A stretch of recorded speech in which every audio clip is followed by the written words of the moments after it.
নমস্কার, সবাই কেমন আছেন? বংমায়ের ঘরকন্যাতে আপনাদের অনেক অনেক স্বাগত। আজ শনিবার, ঘড়িতে 9টা মতো বাজে।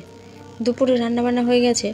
ভাবলাম একটু রাতে রুটি খাওয়ার জন্যও কিছু করে রাখি। পনিরের ভেতরে 1 চামচ ময়দা, 2 চামচ মতো একটু কর্নফ্লাওয়ার দিলাম, সামান্য নুন আর একটুখানি জিরে আদা বাটা দিয়ে এগুলোকে একটু ভালো করে মেখে নেব। ভাবছি আজকে একটু চিলি পনির করব।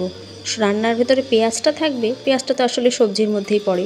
এই যে একটু সবজিও ভাজছি, গাজর, আলু, ফুলকপি আর একটু পেঁয়াজগুলিকে ডুমডুম করে কেটে একটু ভেজে নেব। এটাও রুটির সাথে খেতে খুব ভালো লাগে। গুড্ডির বাপি তো শীতকালের দিনে এই ভাজাটা খেতে ভীষণ ভালোবাসে। এবার ঝট করে চিলি পনিরটা বানিয়ে নিই। গরম তেলে পনিরগুলোকে হালকা ভেজে নিতে হবে।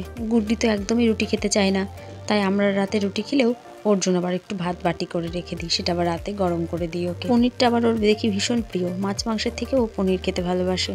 তাই ভাবলাম আজকে রাত্রে রুটি দেবো, বোধহয় পনিরের সাথে খেয়ে নেবে। এক্ষুনি এসে দেখতে পেলেই বলবে ভাজা পনির দাও আমাকে। এবার তেলের উপর একটু রসুন কুচি দিলাম, এটাকে একটু হালকা ভেজে নিয়ে পেঁয়াজ কুচিগুলো দিয়ে দিলাম। আমার কাছে চিলি সসটা নেই, আসলে ঘরে গাজর, ক্যাপসিকাম আর সয়া সস, টমেটো সস আছে দেখেই ভেবে নিলাম পনিরের চিলি পনির করব। ওই জন্য সবজিগুলোর ভেতরে একটু কাঁচা লঙ্কা কুচি দিয়ে দিয়েছি। এবার একটু সয়া সস আর টমেটো সস দিয়ে 2-1 মিনিট আর একটু ভেজে নেব। ব্যাস, ভাজা হয়ে গেছে। ওদিকে একটা বাটিতে ঠান্ডা জলের ভেতর কর্নফ্লাওয়ার গুলিয়ে রেখেছিলাম, সেটা একটু দিয়ে দিলাম। এবার এটার ভেতরে পনিরগুলো দিয়ে একটু সামান্য ফুটিয়ে নামিয়ে নেব। আজ প্রথমবার আমি এটা বানালাম, তা মনে হচ্ছে সবাইকে কখন খাওয়াবো আর শুনবো কেমন হয়েছে খেতে। চলো খাওয়ার সময় একটু গরম করে নেব। ঘড়িতে বোধহয় এখন 3:30 মতো বাজে।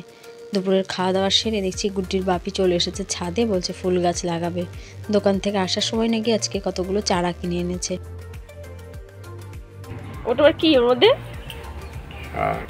সেই গোবর সার, ভার্মি পোস্ট,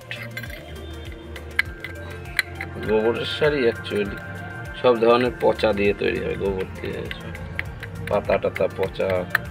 সারও এখন কিনে আনলা? কি চারা একবার দেখি, কি কি চারা? অনেক এখন বের করো না, এখন বের করো না। কেন? হিটে নষ্ট হয়ে যায় চারাগুলো। আজকে লাগাবো না এগুলো? লাগাবো, দাঁড়াও। সবগুলোই? প্রতিবার তো নিচে লাগাই এই ফুল গাছগুলো, টবগুলো সব নিচে থাকে উঠোনে। তা এত ছাগলের উৎপাত, বাড়িতে ছাগল ঢুকে সব খেয়ে যায় গাছগুলো। তাই তো গতবার সেই ফুল ফোটার পরে সেই ভারী ভারী টব টেনে দুজন মিলে ছাদে তুলেছিলাম। ফুল শেষ হওয়ার পরেও টবগুলো ছাদেই ছিল। বর্ষা শেষ হলে কিছুদিন আগে আবার টবের মাটিগুলো সব ছাদে ঢেলে দিয়েছিল গুড্ডির বাপি, সেগুলো সব শুকিয়েও গেছে কি সুন্দর। তবে ছাদে থাকায় নাকি একটা জিনিস বেশ ভালো হয়েছে, প্রতিবার এই বর্ষায় টবের ভেতরে প্রচুর পিঁপড়ের বাসা হয়, পোকামাকড়ের বাসা হয়। তা গুড্ডির বাপি বলছে এবার মাটিগুলো ভীষণ পরিষ্কার সুন্দর আছে, কিচ্ছু পোকামাকড় বা পিঁপড়ের বাসা কিচ্ছু হয়নি মাটিগুলোতে। এবারও ওই জন্য ফুল গাছগুলো সব ছাদেই রাখবে বলছে। গুড্ডিকে টিভিতে কার্টুন চালিয়ে দিয়ে গুড্ডির বাপি চুপচুপ করে ছাদে এসেছিল, যাতে গুড্ডি কিছু টের না পায়। টের পেলে তো এসে ঝামেলা শুরু করবে আর কাজের দেরি হয়ে যাবে। তা দেখুন, ঠিক ও টের পেয়ে গেছে আর 2 মিনিট পরে চলেও এসেছে এখানে। এরা এখানে থাকুক, আমি বিকেলের কাজগুলো সেরে আসি। দাঁড়া দেখি একবার ওগুলো কি করছে।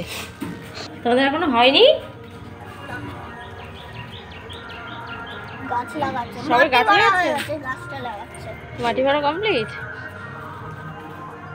তোমার তো অনেক টাইম লাগবে না এখনো? বেশিক্ষণ লাগবে না? শুধু গাছগুলো পুতলেই হয়ে যাবে, তারপরে বের করে হবে।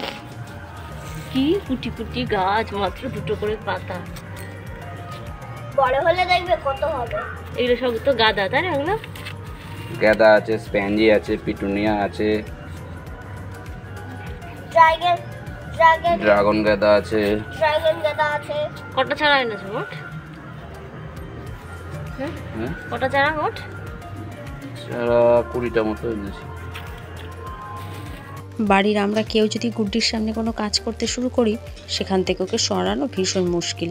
আঠার মতো সেখানে চিপকে থাকে জানেন। ওর বাপি যতক্ষণ এই ছাদ থেকে নিচে না নামবে ওকে আমি নামাতে পারবো না কিছুতেই। কি আর করার, নামুক, তারপর না হয় হাত পা ধুইয়ে রেডি করাবো। নাচের ক্লাস আছে। তোর হলো? হ্যাঁ, ক্লাসে যাবি না তুই?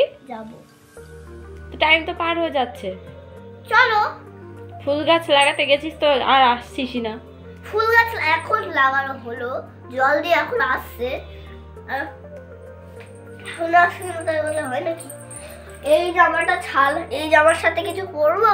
হ্যাঁ, রেডি হও, ঝটপট রেডি হও। হ্যাঁ, এই জামার ওপরে না আসতে গিয়ে তো শীত করবে। কি পরি দেখো তো, এটা জামা বলে পরে তো এই দেখো দাগ না না। ক্লাবের যে 3টে ছেলের নতুন বিয়ে হচ্ছে, ক্লাব থেকে তাদের বাড়িতে কার্তিক রেখে এসেছে। আগের দিন তো কার্তিক পুজো গেছে, তাদের ভেতরেই কেউ একজন আজকে ক্লাবের সবাইকে পোলাও আলুর দম খাওয়া। গুড্ডির বাপিও এখন এই পোলাও আলুর দম নিয়ে বাড়ি ঢুকলো, কিন্তু ভাবছি এগুলো ফ্রিজে রেখে দেবো, এখন ওই রুটি দিয়ে চিলি পনির দিয়েই খাবো। আজকে প্রথমবার আমি এই চিলি পনিরটা বানিয়েছি। কি করে এটা রেখে ওই পোলাওটা খাই বলুন তো? গুড্ডিকে খাইয়ে দিয়েছি, এখন আমি আর ওর বাপি নিয়ে বসবো। চলুন তাহলে ভিডিওটাও আজ এখানে শেষ করি। সবাই ভালো থাকবেন, সাবধানে থাকবেন। ভিডিওটি ভালো লাগলে একটি লাইক করবেন। নমস্কার, খুব তাড়াতাড়ি দেখা হবে পরের একটি ব্লগে।